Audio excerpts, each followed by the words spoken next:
ಅಭಯಾರಣ್ಯ ಉಳಿಸು, ಪ್ರಾಣಿಗಳನ್ನ ಉಳಿಸು, ಗಂಧದಗುಳಿನ ಉಳಿಸು. ಬೇಕಾದ್ರೆ ಎಲ್ರಿಗೂ ನಮಸ್ಕಾರ. ವಾಯ್ಸ್ ಆಫ್ ಎಲಿಫೆಂಟ್ಗೆ ಸುಸ್ವಾಗತ. ಇವತ್ತು ವಿಶೇಷ ಅಂತೂ ಖಂಡಿತವಾಗಿ ಅಲ್ಲ. ನಿನ್ನೆ ನಾವು ಒಂದು ಜೀವನ ಕಳ್ಕೊಂಡಿದ್ದೀವಿ, ಇವತ್ತೊಂದು ಜೀವನ ಕಳ್ಕೊಂಡಿದ್ದೀವಿ. ನಾವು ಯಾವ ಜೀವ, ಎಲ್ಲಿ ಅವರು, ಆ ವ್ಯಕ್ತಿ ನಮಗೇನಾಗಬೇಕು, ಇದೆಲ್ಲದಕ್ಕಿಂತ ಇಂಪಾರ್ಟೆಂಟಾಗಿ ಆ ವ್ಯಕ್ತಿ ಒಂದು ಜೀವ ಅನ್ನೋದು ಸತ್ಯ. ಸೊ ಯಾವುದೇ ಒಂದು ಜೀವನ ಕೊಲ್ಲಕ್ಕಾಗಲಿ ಅಥವಾ ಸಾವಿಗೆ ನಾವು ಯಾವುದೇ ರೀತಿ ಕಾರಣ ಆಗೋದಕ್ಕಾಗಲಿ ನಮ್ಗೆ ಯಾವ ರೈಟ್ಸು ಇರೋದಿಲ್ಲ. ಇವತ್ತು ದುಬಾರಿ ಎಲಿಫೆಂಟ್ ಕ್ಯಾಂಪ್ನ ಅಥಾರಿಟಿ ಡೈರೆಕ್ಟ್ಲಿ ಆರ್ ಇಂಡೈರೆಕ್ಟ್ಲಿ ಆ ಪಾಪ ಕಾರ್ಯದಲ್ಲಿ ಭಾಗಿಯಾಗಿದ್ದಾರೆ. ಈ ಎರಡೂ, ಒಂದು ಆನೆ ಮತ್ತು ಒಬ್ಬ ಮಹಿಳೆ ಸಾವಿಗೆ ಖಂಡಿತವಾಗಲಿ ಅವ್ರದ್ದು ಬಹುಮುಖ್ಯ ಪಾತ್ರ ವಹಿಸಿದ್ದಾರೆ. ಅವರು ಬಹುಮುಖ್ಯ ಕೊಡುಗೆ ನೀಡಿದ್ದಾರೆ ಅವರಿಬ್ಬರು ಸಾವಿನಲ್ಲಿ. ನನಗೆ ಒಂದೊಂದು ಸಾರಿಗೆ ಅನಿಸುತ್ತೆ, ಎಷ್ಟರ ಮಟ್ಟಿಗೆ ಇವರು ಅನಾದಾಸಕ್ಕೆ ಬಿದ್ದಿರ್ಬೋದು. ಸರ್ಕಾರವೇ ಇರಲಿ ಅಥವಾ ದುಬಾರಿ ಎಲಿಫೆಂಟ್ ಕ್ಯಾಂಪ್ನ ಇವರೇ ಇರಲಿ, ಅಥಾರಿಟಿನೇ ಇರಲಿ, ಹಣ ಒಂದೇ ಅಷ್ಟೊಂದು ಮುಖ್ಯ ಆಗೋಯ್ತೆ ಜನಗಳ ಸೇಫ್ಟಿಗಿಂತ. 500 ರೂಪಾಯಿ ನಾವು ಕಲೆಕ್ಟ್ ಮಾಡ್ಕೋತಾ ಇದ್ದೀವಿ ಜನಗಳಿಂದ ಅಂತಂದರೆ, ನಾವು ಅವ್ರಿಗೆ ಅದರ ತಕ್ಕಂಥ ಸೆಕ್ಯೂರಿಟಿನ ಕೊಡ್ತಾ ಇದ್ದೀವಾ? ಇದು ನಿಮ್ಮ ಪ್ರಕಾರ ಸಹಜ ಅನಿಸುತ್ತಾ? ಕ್ಯಾಂಪಲ್ಲಿರೋ 2 ಆನೆ ಕುಸ್ತಿ ಆಡಿ ಒಂದು ಆನೆ ಸತ್ತೋಗೋದು, ಒಂದು ಮಹಿಳೆ ಸತ್ತೋಗೋದು ಎಷ್ಟು ಗ್ರ್ಯಾಂಟೆಡ್ ಇದೆ ಇದು. ಹೆಂಗಿದೆ ಅಂದರೆ, ಝೂನ ಪ್ರಾಣಿಗಳನ್ನ ನೋಡೋಕ್ಕೆ ಯಾರೋ ಒಬ್ಬ ವ್ಯಕ್ತಿ ಹೋಗಿ ಝೂನ್ ಕೇಜ್ ಒಳಗಡೆ ಜಂಪ್ ಮಾಡಿ ಸತ್ತಂಗಿದೆ ಇದು. ಐ ವಿಲ್ ಎಕ್ಸ್ಪ್ಲೈನ್ ರೀಸನ್ ಏನು ಅಂತ. 10-12 ಇರಬೇಕಿರೋ ಜಾಗದಲ್ಲಿ ಇವತ್ತು ಹತ್ರ 30 ಸಲಗಗಳಿದೆ. ಸಲಗಗಳೇ 30 ಇದೆ. ಹೆಣ್ಣಾನೆ ಎಕ್ಸ್ಕ್ಲೂಡ್ ಮಾಡಿದ್ರೆ, ಮರಿಯಾನೆಗಳನ್ನ ಎಕ್ಸ್ಕ್ಲೂಡ್ ಮಾಡಿದ್ರೆ ಹತ್ರ 30 ಸಲಗಗಳೇ ಇದೆ. ಈ ಥರ ಇನ್ಸಿಡೆಂಟ್ ಆಗಿದೆ, ಏನೇನಾಗುತ್ತೆ? ಟ್ರಿಗರ್ ಆಗಿದೆ. ಖಂಡಿತವಾಗಿ ಡಾಮಿನೆಂಟ್ ಕ್ಯಾರೆಕ್ಟರ್ ಆನೆಗಳು ಈ ಥರ ಟ್ರಿಗರ್ ಆಗುತ್ತೆ, ಫೈಟ್ ಮಾಡುತ್ತೆ. ಇದರಲ್ಲಿ ಒಂದು ಚೂರು ಆನೆ ಮಿಸ್ಟೇಕ್ ಇಲ್ಲ. ನ್ಯಾಚುರಲಿ ಆನೆ ಥರ ಬಿಹೇವ್ ಮಾಡಿದೆ. ಅಲ್ಲಿ ನೀವು ಆನೆನ ಈ ವಿಚಾರದಲ್ಲಿ ಬ್ಲೇಮ್ ಮಾಡೋಕ್ಕೆ ಆಗಲ್ಲ, ಆನೆನ ಕೆಟ್ಟದು ಅಂತ ನೀವು ಹೇಳೋಕ್ಕೆ ಆಗಲ್ಲ. ಇದರಲ್ಲಿ ದನದಾಹಿಗಳಾದ ಇವರು ದುಬಾರಿ ಎಲಿಫೆಂಟ್ ಕ್ಯಾಂಪ್ನ ಅಥಾರಿಟಿ, ಸರ್ಕಾರ ಇದಕ್ಕೆ ನೇರ ಹೊಣೆಯಾಗಿದೆ. ಇದೇ ಒಂದು ಸರ್ಕಾರ ಅಂತ, ಯಾವುದೇ ಸರ್ಕಾರ ಇದ್ದರೂ ಇದೇ ಪ್ರಾಕ್ಟೀಸ್ ನಡ್ಕೊಂಬರ್ತಿದೆ.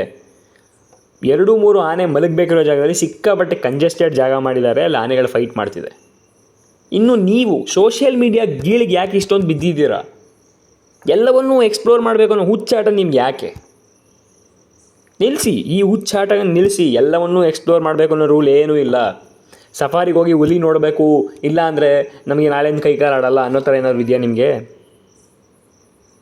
ಆನೆ ತೊಳಿಬೇಕು, ಆನೆ ತೊಳೆದ್ಬಿಟ್ಟು ಈ ಥರ ಸಾಯಬೇಕು ಅನ್ನೋದು ಏನಾದರೂ ಬರೆಸ್ಕೊಂಡು ಬಂದಿದ್ದೀರಾ ಮೇಲಿಂದ ಬರಬೇಕಾದ್ರೆ? ಆನೆ ಅದು ಹಂಗೆ ಬಿಹೇವ್ ಮಾಡಬೇಕು. ಆನೆ ಕೊಲ್ತು ಅನ್ನೋ ಕಾರಣಕ್ಕೆ ನಾವು ಆನೆನ ತಪ್ಪು ಅನ್ನೋಕೆ ಆಗಲ್ಲ. ಅದು ಬೀಳಬೇಕು ಅಂತ ಬಿದ್ದಿದೆಯಾ? ಇಲ್ಲ. ಮಾರ್ತಾಂಡ ಒಂದು ಗಂಡ ಆನೆ, ಕಂಜನ್ ಒಂದು ಗಂಡಾನೆಗೆ ಅಷ್ಟಕ್ಕಷ್ಟೇ ಅವುಗಳ ಆಗ ಬರೋದಿಲ್ಲ. ಸೊ ದೇ ಫಾಟ್. ನೀವು ಎಷ್ಟೋ ವರ್ಷಗಳ ಕಾಲ, ತಿಂಗಳುಗಳ ಕಾಲ ಒಂದು ಆನೆನ ಅಷ್ಟೊಂದು ಸೆರೆಯಲ್ಲಿ ಇಟ್ಟಿರ್ತೀರ, ಅದಕ್ಕೆ ಸ್ಟ್ರೆಸ್ ಕ್ರಿಯೇಟ್ ಆಗಿರುತ್ತೆ. ಸ್ಟ್ರೆಸ್ ಅನ್ನೋದು ಮೇಯ್ನ್ ಫ್ಯಾಕ್ಟರ್. ಇದು ಹೆಂಗೆ ಗೊತ್ತಾ, ಒಬ್ಬ ಮನುಷ್ಯನಿಗೆ ಅಕ್ಕಪಕ್ಕದವ್ರು ಇರಿಟೇಟ್ ಮಾಡ್ತಾ ವ್ಯಕ್ತಿ ರೋಷಕ್ಕೆ ಬೀಳ್ತಾನಲ್ಲ, ಅದೇ ಥರ ಆಗಿರೋದು. ನೀವು ಅಷ್ಟನ್ನು ಕಟ್ಟಿ ಇರಿಟೇಟ್ ಮಾಡ್ತಿರ್ತೀರಾ, ಮಸ್ತ ಟೈಮಲ್ಲಿ ಅದನ್ನು ಎಲ್ಲೂ ಬಿಡೋದಿಲ್ಲ. ನ್ಯಾಚುರಲ್ ಪ್ರೋಸೆಸ್, ನ್ಯಾಚುರಲ್ ಬ್ರೀಡಿಂಗ್ ಏನಾಗಬೇಕು ಅದು ಆಗಕ್ಕೆ ಬಿಡ್ತಾ ಇಲ್ಲ ನೀವು. ಅದು ಈ ಥರ ಆಗ್ತಿದೆ. ಕಾಡಲ್ಲಿ ಸ್ವಚ್ಛಂದವಾಗಿ ಇದ್ದಂಥ ಮಕನ ಆನೆ ಜಯಮಾರ್ತಾಂಡ, ಅದನ್ನು ಹಿಡ್ಕೊಂಡು ಬಂದ್ರಿ, ಇವತ್ಕೊಂಡ್ರಿ. ಇನ್ನು ಕಂಜನ ಆನೆ, ಅದು ಎಲ್ಲೋ ಕಾಡಲ್ಲಿ ಇರಬೇಕಿತ್ತು, ಸುಮಾರು ವರ್ಷ ಆಯಿತು ಹಿಡ್ಕೊಂಡು ಬಂದು, 12-13 ವರ್ಷ ಆಯಿತು ಹಿಡ್ಕೊಂಡು ಬಂದ್ರಿ, ಆಯಿತು, ಅದನ್ನೂ ಒಂದು ಪರಿಸ್ಥಿತಿ ತಂದು ನಿಲ್ಲಿಸಿದ್ರಿ. ಇನ್ನು ನಿಮಗಿಷ್ಟು ದನದಾಹ ಇದೆ, ಒಂದು ಮೇಂಟೆನೆನ್ಸ್ ಯಾಕೆ ಮಾಡೋಕ್ಕೆ ಬರ್ತಿಲ್ಲ ನಿಮಗೆ? 7-8 ಆನೆಗಳನ್ನ ಒಂದೇ ಕಡೆ ಮಲಗಿಸಿ ತೊಳಿಬಾರ್ದು ಅನ್ನೋದು ನಿಮಗೆ ಗೊತ್ತಾಗ್ತಿಲ್ವಾ? ಆನೆಗಳಿಗೆ ಟ್ರಿಗರ್ ಆಗ್ತಿದೆ. ನೀವೆಲ್ಲ ಡಾಕ್ಟರ್ಸ್ ಇದ್ದೀರಾ, ಅಲ್ಲಿ ಆಫೀಸರ್ಸ್ ಇದ್ದೀರಾ, ಓದಿರೋರು, IFS ಕ್ಲಿಯರ್ ಮಾಡಿರೋರು, ಸುಮಾರು ಜನ ಇಲ್ಲಿ ಓದಿರೋರು ಇದ್ದೀರಾ. ಓವರ್ ಕ್ರೌಡ್ ಆಗೋ ಜಾಗದಲ್ಲಿ ಇರಬಾರ್ದು. ಒಂದು ಗಂಡಾನೆ ಇನ್ನೊಂದು ಗಂಡಾನೆ ಫೈಟ್ ಮಾಡುತ್ತೆ ಅನ್ನೋ ಕಾಮನ್ ಸೆನ್ಸ್ ನಿಮಗಿಲ್ವಾ? ಇಷ್ಟರ ಮಟ್ಟಿಗೆ ನೀವು ಗೀಳಿಗಿಳಿದಿದ್ದೀರಾ, ಇಷ್ಟರ ಮಟ್ಟಿಗೆ ನೀವು ದನದಾಹಕ್ಕೆ ಬಿದ್ದು ಜನಗಳ ಸೇಫ್ಟಿ, ಆನೆಗಳ ಸೇಫ್ಟಿನ ಮರಿತಾ ಇದ್ದೀರಾ ಅಂದರೆ ನೀವು ಏನು ಮಾಡ್ತಿದ್ದೀರಾ ಅಲ್ಲಿ ಕೂತ್ಕೊಂಡು ಅಥಾರಿಟಿಯವರು? ನೀವು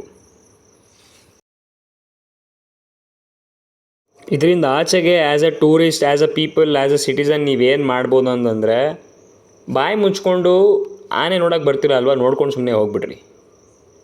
ಇದಿಷ್ಟೇ. ನಿಮ್ಮ ಸೇಫ್ಟಿನೇ ಇಂಪಾರ್ಟೆಂಟು. ಇಲ್ಲಿ ನೋಡ್ತಿದ್ದೀರಲ್ಲ ಜನ ಎಷ್ಟು ತುಂಬಿದ್ದಾರೆ ವೀಡಿಯೋಸಲ್ಲಿ, ನೀವು ಅಬ್ಸರ್ವ್ ಮಾಡ್ತಿರ್ತೀರ. ನಾನು ಹೇಳ್ತೀನಿ ಕೇಳಿ, ಆನೆ ಜೊತೆ ಫೋಟೋ ತೆಗೆಸ್ಕೊಂಡು ಸೋಷಿಯಲ್ ಮೀಡಿಯಾ ಅಪ್ಲೋಡ್ ಮಾಡೋದು ನಿಮ್ಮ ಪ್ರಾಣಕ್ಕಿಂತ ದೊಡ್ಡದಾ? ನಿಮ್ಮ ಮಗು ಅನಾಥ ಆಗೋದಕ್ಕಿಂತ, ನಿಮ್ಮ ಗಂಡ ಒಬ್ಬಂಟಿ ಆಗೋದಕ್ಕಿಂತ ದೊಡ್ಡದಾ?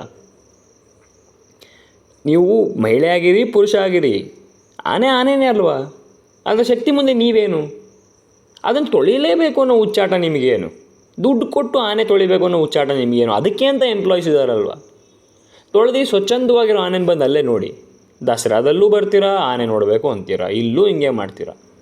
ನಾನು ನಿಮಗೆ ಕೈ ಮುಗಿದು ಕೇಳ್ಕೊಳ್ಳೋದಿಷ್ಟೇ, ನಿಮ್ಮ ಪ್ರಾಣಕ್ಕಿಂತ ಏನೂ ದೊಡ್ಡದಲ್ಲ. ಯಾವ ಟೂರಿಸ್ಟ್ ಪ್ಲೇಸೂ ದೊಡ್ಡದಲ್ಲ, ಯಾವ ಆನೆನೂ ದೊಡ್ಡದಲ್ಲ, ಏನೂ ದೊಡ್ಡದಲ್ಲ. ನಿಮ್ಮ ಪ್ರಾಣ ದೊಡ್ಡದು. ನಿಮಗೆ ಅಂತ ನಿಮ್ಮದೊಂದು ಫ್ಯಾಮಿಲಿ ಅಂತ ಇರುತ್ತೆ. ನಿಮ್ಮನ್ನು ನಂಬಿಕೊಂಡು ನಿಮ್ಮ ಮಕ್ಕಳು, ನಿಮ್ಮ ಹೆಂಡತಿನೋ, ನಿಮ್ಮ ಗಂಡನೋ ಯಾರೋ ಒಬ್ರು ಇರ್ತಾರೆ. ಮನೆಯಲ್ಲಿ ವಯಸ್ಸಾದ ಅಜ್ಜಿ ತಾತ ಇರ್ತಾರೆ, ಅಪ್ಪ ಅಮ್ಮ ಇರ್ತಾರೆ. ಅವರಿಗಿಂತ ದೊಡ್ಡದು ಆನೆ ಮುಟ್ಟೋದು, ಆನೆ ತೊಳೆಯೋದಲ್ಲ. ಈ ಆನೆಯನ್ನು ಜಯಮಾರ್ತಾಂಡ ಆನೆ ನೀವೇನು ಪಿಕ್ಚರಲ್ಲಿ ನೋಡ್ತೀರ, ಅದು ಕ್ಯಾಪ್ಚರ್ ಆದ ದಿವಸದ photo. V last him, very unfortunate. ಹೋಗಿರೋ ಜೀವ ವಾಪಸ್ ಬರಲ್ಲ, ಫಾರೆಸ್ಟ್ ಡಿಪಾರ್ಟ್ಮೆಂಟ್ಗೂ ಬುದ್ಧಿ ಬರಲ್ಲ. ಸೊ ನಾನು ನಿಮಗೆ ಕೇಳೋದ್ರಿಂದ ನೀವು ಸೇಫಾಗಿರಿ ಸಾಕು. ಈ ಅಧಿಕಾರಿಗಳು ಗ್ರೀಡಿಯಾಗಿ ಹಣ ಸಂಪಾದನೆ ಮಾಡ್ತಿರಲಿ, ಆನೆ ಸಾಯ್ತಿರ್ತವೆ. ಇದಕ್ಕೆ ವಿಧಿ ಎಂಡಿಲ್ಲ ಅನಿಸುತ್ತೆ. ನೀವು ಈ ಥರ ಸಾಯಬೇಡಿ ದಯಮಾಡಿ. ಸತ್ತಿರುವಂಥ ಮಹಿಳೆಗೆ ಮತ್ತು ಜಯಮಾರ್ತಾಂಡ ಆನೆಗೆ ನಾವು ಶಾಂತಿಯನ್ನು ಕೋರೋಣ, ಮತ್ತೆ ಮಿಸ್ಟೇಕ್ ಮಾಡದೇ ಇರೋಣ ಅಂತ ಹೇಳ್ತಾ, ಜೈ ಹಿಂದ್, ಜೈ ಕರ್ನಾಟಕ.